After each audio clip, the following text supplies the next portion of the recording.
Hey everyone, welcome back to another error video. If your Spotify wrapped button is not working, don't worry about it. In this video, I will show you how to fix this problem. So keep the video till the end and follow my step.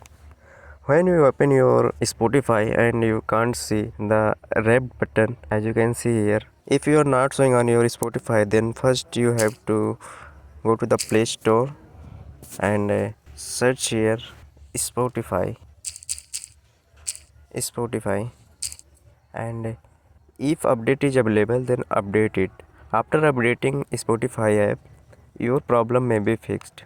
If you have already updated, then go to the long press on the Spotify and go to the app info and go to the storage and clear cache and storage. After clearing cache and storage, again log in your Spotify account and check the problem. I hope this video is useful for you. If you like this video, click on the like button and subscribe our YouTube channel and share with friends. Thanks for watching. See you in the next video.